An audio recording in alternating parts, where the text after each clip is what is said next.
Welcome to వేదిక TV. ఈరోజు మనం ఎంతో ప్రసిద్ధిగాంచిన పుణ్యక్షేత్రమైన చిలుకూరు బాలాజీ స్వామి వారి విశిష్టత గురించి తెలుసుకుందాం. అలాగే వీసా బాలాజీ అని ఎందుకు పిలుస్తారు, అసలు ఇక్కడ స్వామివారు ఎలా వెలిశారు, ఇక్కడి స్థల పురాణం ఏంటి అనేది ఇప్పుడు మనం చూద్దాం. కలియుగ శ్రీ వెంకటేశ్వర స్వామి ఇక్కడ భక్తుడి కోసం వెంకటేశ్వర స్వామి స్వయంభూగా వెలిశారనేది ఇక్కడ గుడి పురాణం. ఒకప్పుడు శ్రీ వెంకటేశ్వర స్వామి భక్తుడు ఒక ఆయన ప్రతి సంవత్సరం తిరుపతికి వెళ్ళి వచ్చేవాడట. అయితే కొంతకాలానికి ఆయన జబ్బుపడి తిరుపతికి వెళ్ళలేకపోయాడట. దీంతో ఆయన బాధపడుతోండగా కలలో శ్రీ వెంకటేశ్వర స్వామి కనిపించి నీకు నేనున్నాను అని అభయమిస్తాడట. ఆ భక్తుడు ప్రతి సంవత్సరం తిరుపతి వెళ్ళి ఏడుకొండల స్వామిని దర్శించుకునేవాడు. ఒకసారి అనారోగ్య కారణంగా అతను తిరుపతి వెళ్ళలేకపోయాడు. ఆ భక్తుడుకు కలలో శ్రీ వెంకటేశ్వర స్వామి కనిపించి నీవు దేనికి చింతించవద్దు, నీ సమీపంలోని అడవిలోనే నేనున్నాను అని చెప్పారు. కలలో కనిపించిన స్థలానికి వెళ్ళి ఆ భక్తుడు అక్కడ పుట్టను త్రవ్వుతూ ఉండగా పలుగు రాతి విగ్రహానికి తగిలి రక్తం కారసాగింది. ఆ అపచారానికి దుఃఖిస్తున్న భక్తునికి పాలతో కడగమని ఒక ఆకాశవాణి వినిపించింది. అలా చేయగా పుట్ట నుండి శ్రీదేవి భూదేవి సమేతుడైన శ్రీ వెంకటేశ్వర స్వామి విగ్రహం బయటపడింది. ఇలా 3 మూర్తులు ఒకే విగ్రహంలో ఉండడం అరుదు.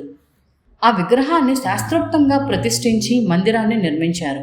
ఇలా స్వయంభూమూర్తిగా ఉభయ నాంచారులతో వెలిసిన శ్రీ వెంకటేశ్వరుణ్ణి 2 తెలుగు రాష్ట్రాలే కాదు, ఇతర రాష్ట్రాల భక్తులు ఎంతో భక్తి శ్రద్ధలతో కొలుస్తారు. 1963లో రాజ్యలక్ష్మి అమ్మవారిని ప్రతిష్ఠించారు. అమ్మవారు 3 చేతులలో పద్మాలను ధరించి ఉంటారు. 4వ చెయ్యి భక్తులను శరణాగతులను కమ్మని చూపుతోంటుంది. ఇక్కడ ప్రదక్షిణలు చేయటం ముఖ్య ఆచారం. భక్తులు మొదటిసారి వచ్చినప్పుడు 11 సార్లు ప్రదక్షిణలు చేస్తారు.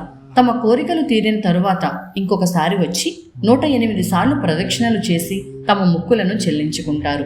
ప్రతిరోజు 20 నుండి 30 వేల మంది భక్తులు, సెలవు దినాల్లో 30 నుండి 50 వేల మంది భక్తులు వెంకటేశ్వర స్వామిని దర్శించుకుంటారు.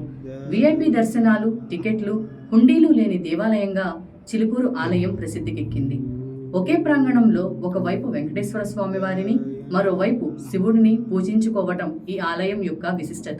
కలియుగ దైవమైన శ్రీ వెంకటేశ్వర స్వామి వారు 3 చోట్ల ప్రత్యక్షమైనట్లు పురాణాలు చెబుతున్నాయి. తిరుమలలోని శ్రీ వెంకటేశ్వర స్వామివారు, ద్వారకా తిరుమల, మరొకటి తెలంగాణలోని చిలుకూరు బాలాజీ స్వామిగా వెలిశారు అని పురాణాలు చెబుతున్నాయి. తెలంగాణ తిరుమలగా ప్రసిద్ధి చెందిన చిలుకూరు బాలాజీ ఆలయానికి 500 ఏళ్ల సుదీర్ఘ చరిత్ర కలదు.